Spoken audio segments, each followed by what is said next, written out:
Hey everybody, this is Braden Chase for Easy Funnel System, and it's nice to see you guys. Thank you for being here. I've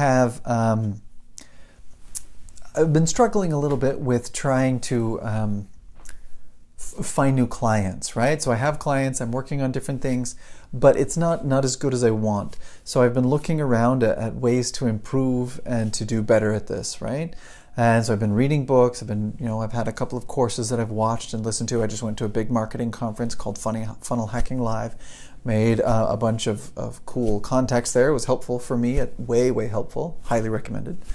But I'm still like, okay, how do I do this? And there's stuff that I don't know, and I'm just kind of straightforward with that. There's tons of stuff that I just don't know. So what do when you don't know something? The first place that I always go to is get on YouTube, right? It's probably the easiest, fastest way to learn stuff.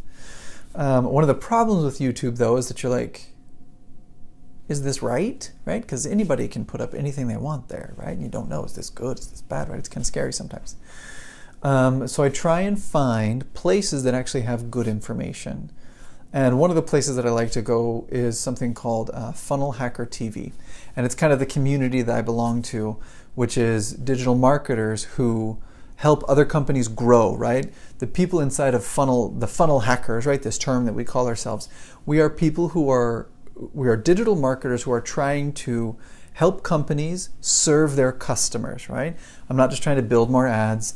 I'm not just trying to, to make more money and stuff like that. That's nice, right? Making money, nothing wrong with that. But I'm doing it with a purpose, right? I don't just try and grab any random company.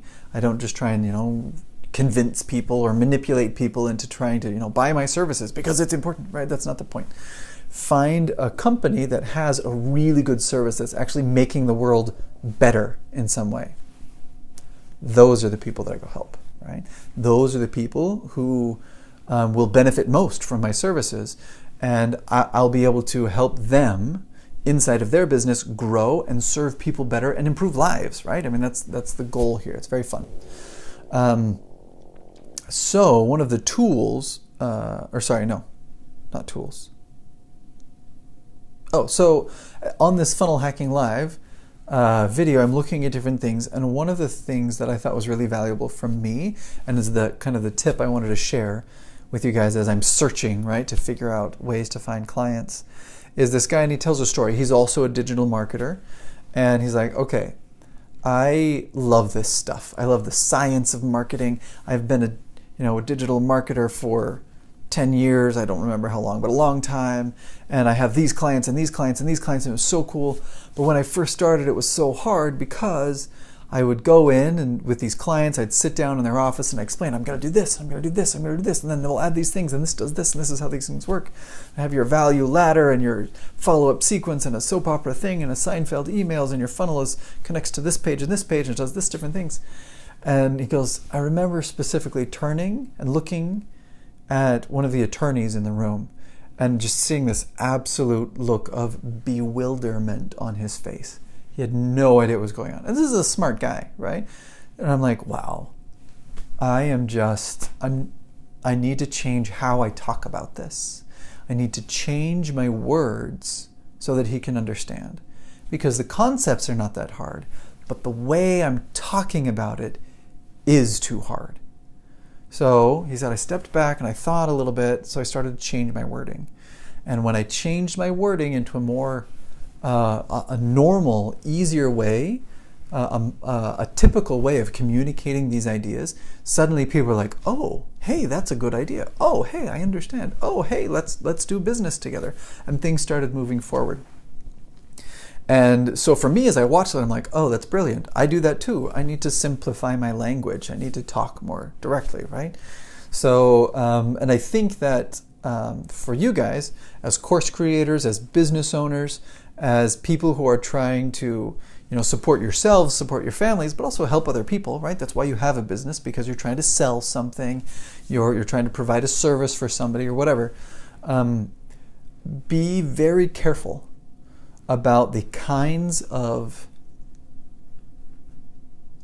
words that you use. So within a particular area or particular discipline, there are words that are typical inside of that discipline. And when you're talking about that thing, you should use those words when you're talking about that thing with those people who are specialists in that area, right? So I'm a linguist. One of my favorite things that I talk about is a bilabial fricative. And people go, that sounds very smart.